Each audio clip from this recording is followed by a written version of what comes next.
Hey, what's up guys, Aarava here, and welcome back to the episode of my F1 2019 career mode, episode number 9 today for the French Grand Prix. If you guys did miss the previous one, the Canadian Grand Prix, then be sure to go check that one out before you see this one uploaded yesterday. That was a very difficult race for us, and I'm hoping coming to Paul Ricard, we can bounce back in style because, you know, we had a great episode at Monaco, great result, and then pretty much the tail end flip of that at the Canadian Grand Prix. So hopefully we can flip back up and basically ride the roller coaster, as it were, back up to a peak rather than a trough, and we have a lot of potential good upgrades coming this episode, and thankfully for us, 3 out of 4 do come. Unfortunately, 1 does fail, but it's the one that actually I'm probably least bothered by failing, which was the chassis upgrade. We get the 2 downforce upgrades on the car, and also the engine power, which obviously was always going to come in because that was a fix upgrade, but the 2 aero ones were brand spanking new. Drag reduction and the rear downforce to balance out the front downforce we already had from the Monaco Grand Prix upgrades, and before as well at Spain. But drag reduction upgrade should hopefully help down that long back straight at Paul Ricard, which many passes could be made, especially on the F1 game. In F1 2018 it was very, very powerful, so I'm sure it'll be the same thing in 2019. This car has been pretty slippery in his straight line anyway, let alone with some drag reduction upgrades. So looking forward to it and really hoping our car can actually be on pace and stay that way the entire race weekend, and not just qualifying. But first and foremost, we have to get through that bit of the weekend, get into Saturday, so let's go out and drive that car with some anger. The circuit has rubbed it in with practice, but this is still a difficult session as our drivers fight for pole position. Welcome to qualifying for the French Grand Prix. So Anthony, here we are with another exciting qualifying session ahead of us. Tell me, what are you hoping to see today? Well, Crofty, it's always at the back of my mind that I'd love to see the lap record broken. But even without that, I'm hoping to see some fantastic edge-of-your-seat driving today. With the conditions as they are, I'm sure we'll see some very fast laps as the drivers push themselves to squeeze out every millisecond that they can. So diving straight into the middle of our Q1 flying lap. Now, Paul Ricard has changed somewhat here in F1 2019 compared to 2018. Of course, 2018 was the first year we had Paul Ricard return to the F1 calendar in the form of the French Grand Prix. And so the modelling was a little bit off to what it was in real life. They kind of rejigged it a little bit for 2019. Things like the first 2 turns especially have tightened up a lot more, and in my opinion are kind of worse to drive. Obviously probably more realistic because it kind of looks a lot more like it does in real life, but the 2018 version was a lot more flowing, so it's become a little more of a difficult circuit than it was in 2018, a little bit less flowing in my opinion. And it also means the AI have also a lot better because I'm still getting used to it. Also, in fact, I think they've improved quite a fair bit around Paul Ricard. They generally do that all the time when you come to new circuits, but either way we still do get into Q2, you can see there, and the pace seems to be pretty damn good. My teammate though beats me there, so I have to do some work and homework in Q2 at least to try and maybe match him there, but he's done great in P7. We're in P10 though, so I wouldn't complain if that was the end of the end result, come Q3, let's say. But definitely the AI are very good around Paul Ricard, so it's going to be a bit of a challenge right now in qualifying, let alone in the race. But we go into Q2 then, and here you can see turns 1 and 2. You can see, if you compare it to videos of last year's game, just so much tighter on that left-hander of turn 1, then also turn 2, which is the right-hander, then actually hitting the cone I did that time round. And also even these sections got a little bit tighter and just a little bit more awkward, especially the double right-hander here, the off-camber right-hander, just the opening into it, the entry into it got a lot tighter and just like a little bit less, I don't know, inviting in a way, I think is the word, to get the throttle on basically. So definitely found it a bit of a challenge and had to kind of get used to it and build up the speed as we went through quali. But we set our first flying lap and we're in P8 at the moment, Raikkonen P10, but I'm not taking anything for granted. I want to make sure I get into Q3, so we're going to go ahead and set another flying lap. We're actually now down to P10, we're now down to P11 as I say that, so definitely need to go out again. So the session timer is going to go, the checker flag's going to fall as we're on our second flying lap, so literally this is it now. This is our bid to get into Q3, a little bit wide on the exit there, extending the track, but opening DRS now down the back straight, trying to gain the time as we go through the last 2 corners then. Very awkward left-hander before a tight right, and then we go to the line. We've gained a decent amount of time, but will it be enough to get through into Q3? We're down to P12, across the line, and it's P11, and we are not going to make it through into the top 10 shootout there. P11, best of the rest. and so highest position for a free choice of tyres. But in the end, Raikkonen P14 then, so both of us don't make it into Q3. Surprising good showing there from Romain Grosjean and the Haas and the Racing Point cars. Only one Renault in the top 10. I thought Ricciardo might have done well to get through, but he actually looks like he got knocked out in Q1 actually. I didn't even notice that, but Raikkonen there, P14, a little bit off us there, which I was surprised by because he had the pace over us in Q1 for sure, so maybe he just lost some time there. I don't know if he did 2 laps or not, because sometimes Kimi has, I don't know, sometimes the AI definitely do choose whether to do 1 or 2 laps, so I don't know if Kimi did only 1 lap or not, because I thought he did a second to improve that time,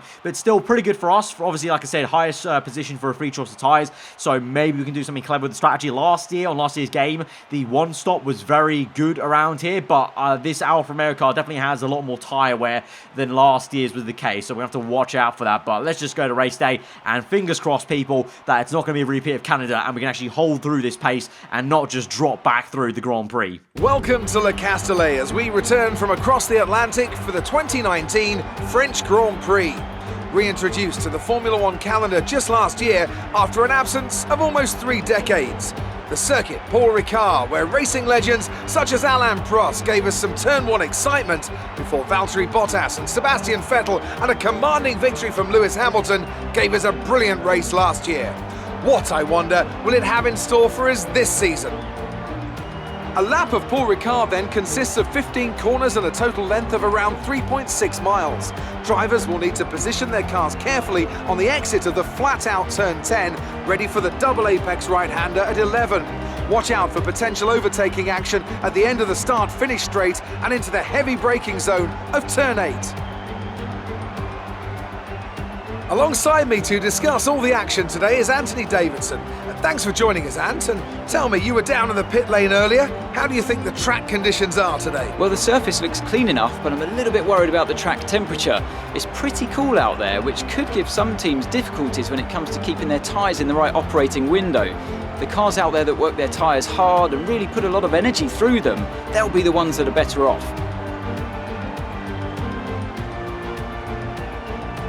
It's time to see how our drivers are stacking up after yesterday's exciting qualifying session. Charles Leclerc lines up on pole position, and it's Lewis Hamilton alongside. Looking at the rest of today's grid, we have Bottas, Verstappen, Sebastian Vettel, and Gasly, Hülkenberg, Grosjean, Stroll, and Sergio Perez. The engineer, Norris, Kevin Magnussen, and Raikkonen. Sainz, Ricciardo, Lucas Faber and George Russell. Butler and Alexander Albon picks up the last spot on the grid. Now it's almost time to lights out, so let's go down to the track.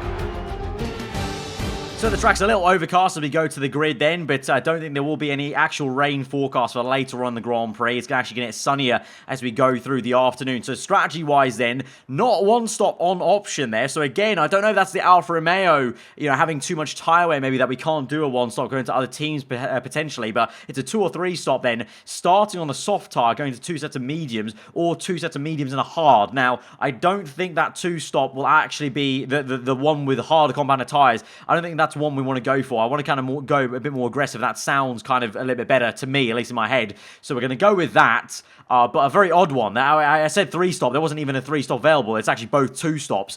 So a very odd one again. I definitely think the strategy definitely still needs to settle down a little bit. Like we seem to be going up and down in terms of performance and tyre wear levels maybe track to track. So the engineers and the game basically can't give us a very concrete simulation every single time perhaps. I'm not too sure, but we'll make the most of it and just see how it goes really. Obviously from P11 we just have to try and go forward. Raikkonen down P14. Hopefully the race pace stays put like I said and doesn't drop off like was the case at the Canadian Grand Prix, but we just got to hope for the best and hopefully our car's not broken like it was at Montreal. But let's get into this then as we go to 5 red lights to the French GP. Hopefully it's a bit better than the real life French Grand Prix. 5 lights are out and we're underway from P11. It's a great start for us. So one for Sergio Perez, but towards turn 1, long run towards turn 1, so we have to sit and wait and see where the space opens up. There is one down the inside of Stroll, but he cuts that off at the new tighter turn 1 on this year's game. Raikkonen behind gets held up by Lando Norris there, so we're still remaining in P11 as Perez is able to nip down the inside as well. But on the outside of that right-hander, we're going to go sailing around the outside. Great move on Sergio Perez. Lance Stroll getting held up a little bit by Grosjean there, but it's a massive train, and a Ferrari car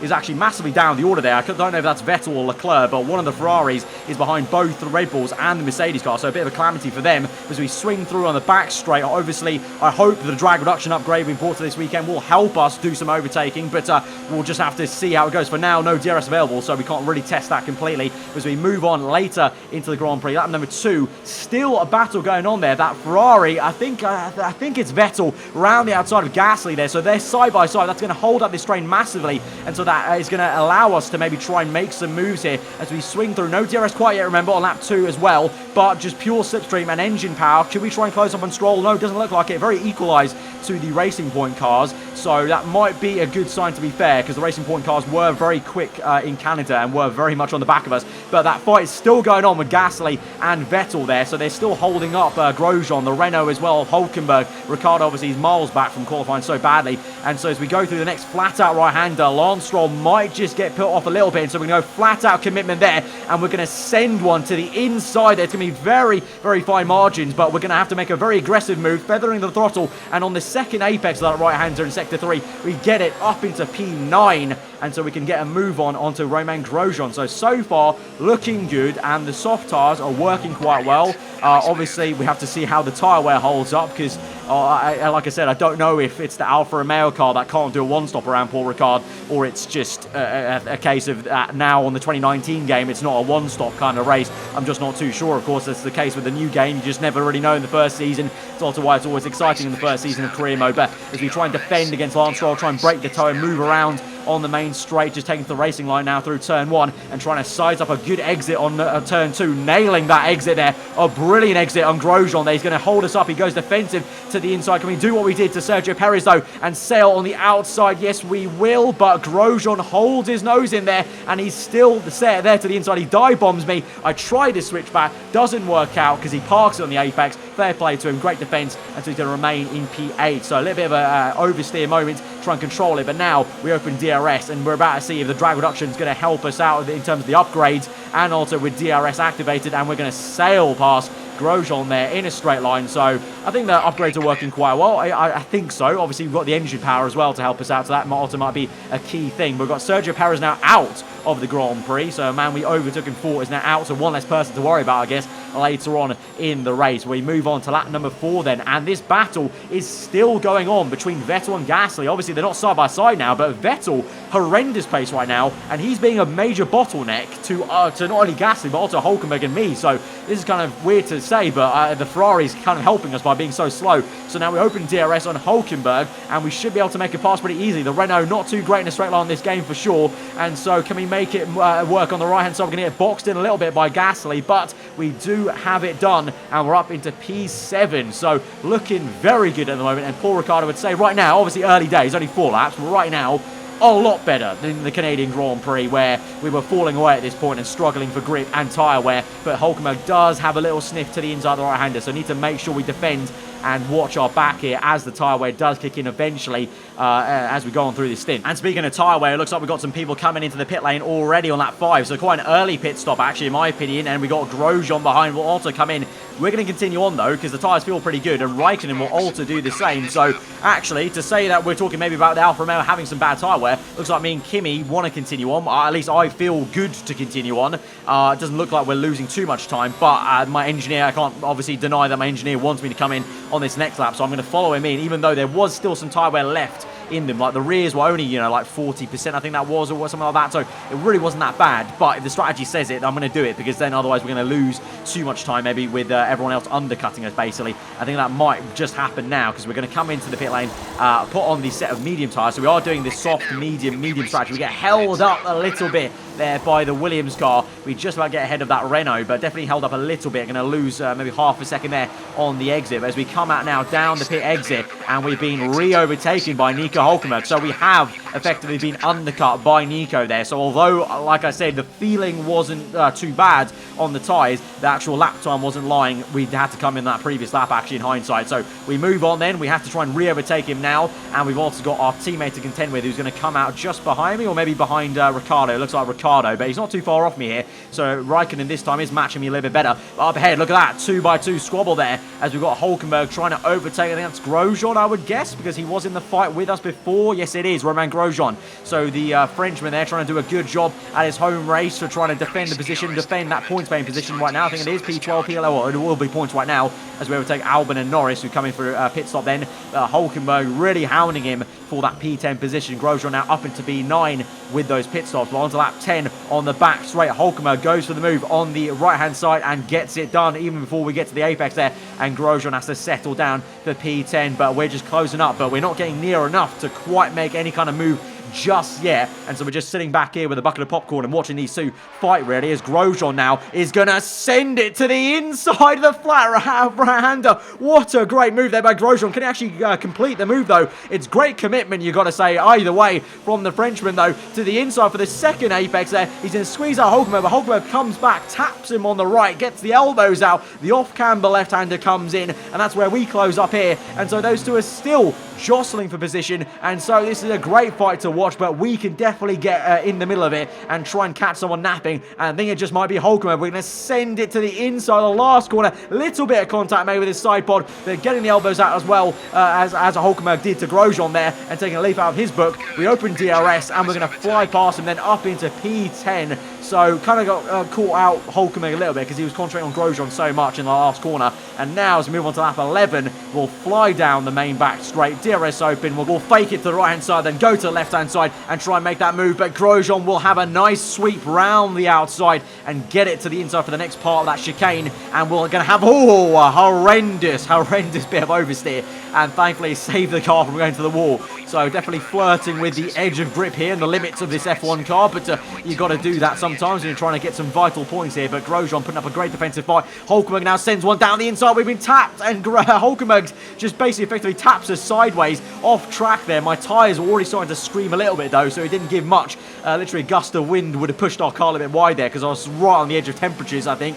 And so Hulkenberg gets past there, and so a little bit of a mistake from me really. It got flustered there a little bit, and so we're back down those two positions, so we have to try and re-overtake as we move on to the middle part of lap 12. Then again back again on this back straight with DRS open on Grosjean. He's got DRS himself, but you can see the difference now with the engine power upgrades and the drag reduction upgrades working really well, so we can try and fight Haas now, even with DRS open. This time getting a bit more aggressive with Grosjean and not letting him have that outside line a little bit easier. And what actually is going to happen now is Raikkonen is behind me. I've realised that, so I'm going to try and squeeze Grosjean and then give Raikkonen a tow as we pull back to the left-hand side. And so doing my teammate a favour there and having some team tactics. And so Raikkonen is pulled through there and he's up into P11. So Alfa run P10, 11. Hopefully we can make it P9 and 10 soon enough. That would be very ideal. And then we can just have a good two-man point scoring race compared to what we had in Canada, which was obviously a disaster of a race. So now we go down the inside of Hulkenberg there. He's a bit of a sitting duck though with no DRS. But oh no!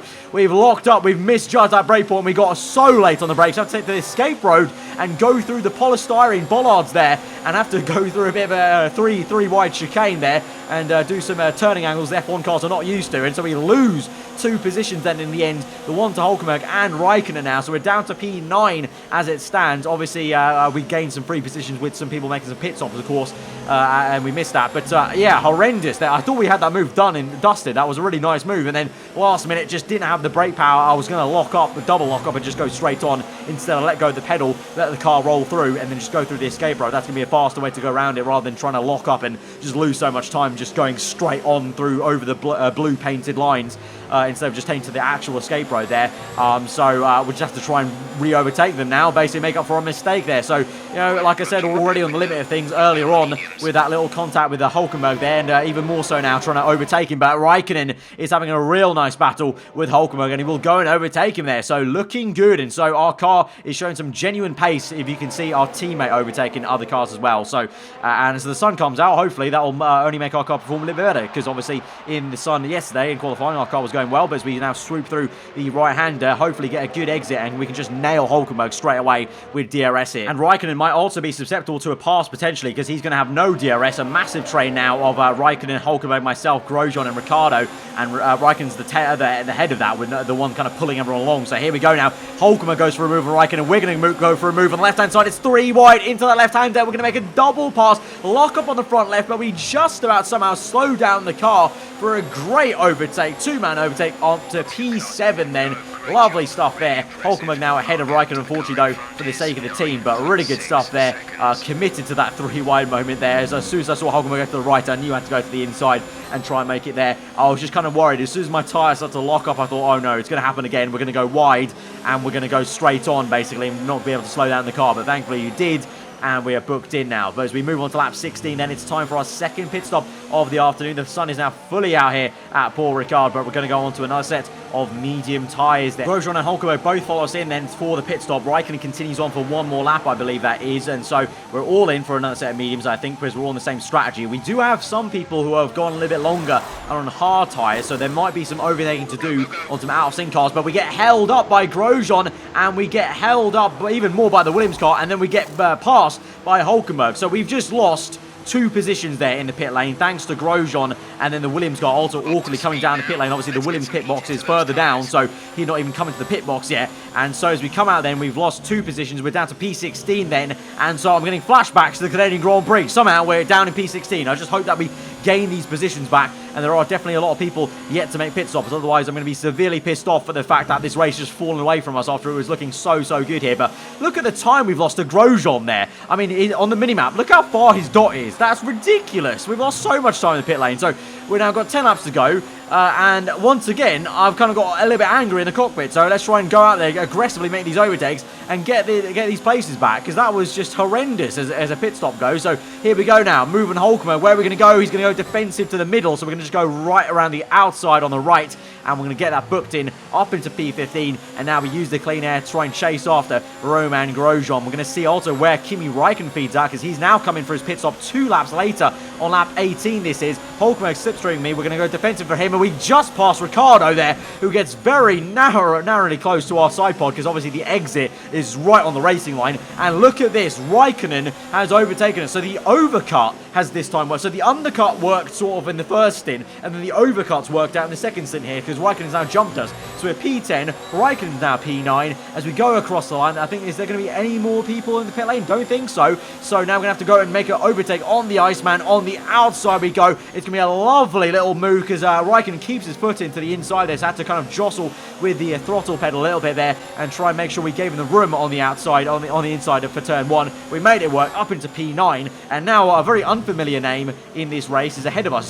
Devin Butler in the Toro Rosso. He's on hard tyres, so I believe he has tried a one-stop, and so he's out of sync in this Grand Prix massively. He should have a lot of tyre wear, and so the job today will now be trying to chase after him and getting him in this Grand Prix. But Grosjean, another update on him. Look at the minimap again. His dot is just miles away now, so I don't know what on earth Haas have done. Maybe they saved a lot of fuel for the last stint as we now go and have another fight with Raikkonen. He overtakes us and gets back up into P9. So we not only have to try and catch Butler, we also have to try and re-overtake our teammate again, who's looking a lot better in this last stint. But like I was saying, Grosjean, he's just absolutely waltzed away now. So I don't think we can get him in this Grand Prix once more. But get past Raikkonen for a second time now in this last stint on lap 22. And we're getting a little bit closer now to Butler. So can we try and get him on this next lap? And I think that might be the highest position we can hope for this afternoon, which will be P8, which I'm still actually...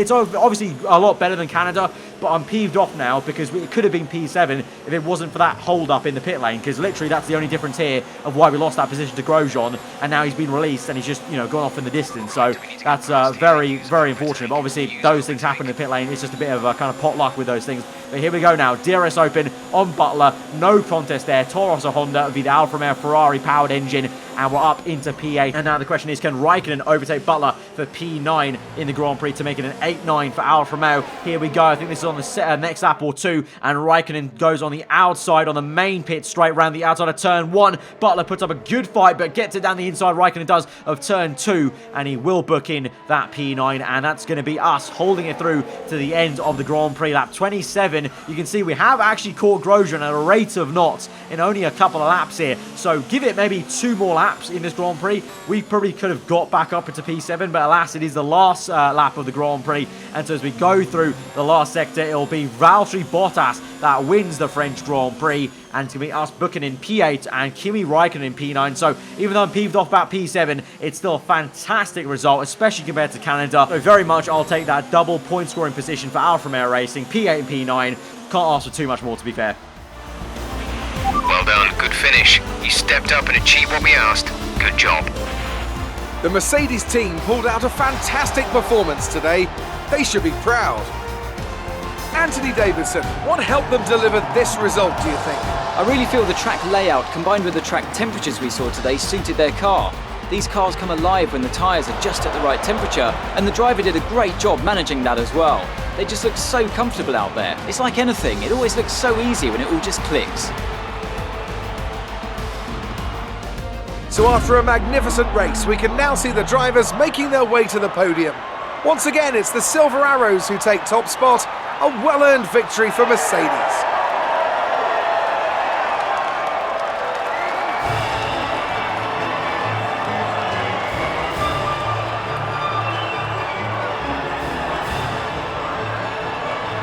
Amazing performance out there. I'm sure you're pretty happy with that. How do things stand between you and Lucas now you've come out on top of your competition? So we beat Lucas Weber in the rivalry, so that's just a congratulation from Claire on that. We're just going to compliment the team, really, and try and get some rep with them. Maybe might help us for a contract negotiation down the line. Lucas flew through the pack in that race. What's his secret? And to be fair, I didn't see too much of Weber, apart from maybe just briefly in that race. So I'll just go with the sportsmanship kind of answer on the left-hand side. Just play it nice and friendly. Obviously, my former F2 teammate, no bad blood between him, so just go for that answer. Appreciate your time. And so there we go, to the full race results. Bottas wins it from Leclerc, Verstappen in P3, Hamilton again not doing that well in P4 then, and Vettel also way down the order. Obviously, we saw earlier on the Grand Prix fighting with Gasly in the front order. But yeah, so in the end, myself still in the top 10, the Drivers' Championship. Raikkonen still P11, no real change there. And no change to the Constructors, actually. No change whatsoever. So all the actual standings stay put, just the points get a little bit closer or further apart in a way. But, you know, I'm still actually mega happy that we're still in P5. You know, we made that mega jump from what was, you know, bottom 3 team in the point standings all the way to P5 ever since Monaco. And like I didn't say at the time, but I was kind of hoping Monaco would be the kickstart, not only for Kimi's season, but just our season in general, of having the momentum to just carry on these points. Because we're here in this position now, it's a lot harder now for us to lose this position in the Constructors, unless we have like a series of like 2-3 horrendous races. So all looking really, really good. And obviously the upgrades are still coming thick and fast here. So yeah, just really can't complain about anything. And we're also going to get an extra 600 resource points there for getting our contract objective, so that's also another positive. And I mentioned that that question for the interview was going to, you know, butter up our team a little bit, because we do have a contract negotiation this episode, so perfect timing for that. So we're going to go ahead and try and ask for some better upgrade speed levels, because obviously that will reduce the time from 4 weeks to about 3 weeks. I think we can reduce by 1 week each. So basically, a minor upgrade will only take 1 week, and a major will take will take 3 weeks only. So hopefully with that we can really speed through. Also get simultaneous developments. We got bonuses on the race bonus as well, and also play around with the team goal. Initially the first one I asked for was a little bit too much to ask for, so I had to lower down some of my expectations, also higher up the kind of qualifying position and whatnot, and we went a little bit lower on one of the perks, but then in the end they did accept it, so we get a pretty good contract in the end. All right, the terms have been agreed. All that's left is to sign the paperwork. You'll be on this new deal from the next race weekend. So we get a pretty damn amazing contract in the end by hiking up the expectations on qualifying and the race. So level 3 on upgrade speed, simultaneous development level 2, which is still 3 upgrades per department, and race bonus level 3 as well. No pit stop efficiency. Obviously, a pit stop efficiency could have helped us today, but it doesn't often come into play, so I'm not too fussed about that too much. And we're still the first driver, but the team goal is going to be hard as well, so the bonuses on R&D might not come too quickly and too often, but it's going to be really mega for the R&D of powering through, especially minor upgrades. We're just going to fly through them basically, so really happy to have that. And straight away we're going to purchase another minor drag reduction update, because like I said, I was a bit reluctant to kind of drill down to that part of the aerodynamic tree, but you may as well, because it's a big part of the aero side of the R&D tree. At some point you got to do it, and it seems like we're getting to the end of how much aero we can strap on this portion of the tree, so I may as well try and search down below of what is going to be coming down the line basically, of what the potential might be. And then I thought, because the engine power worked out quite nicely,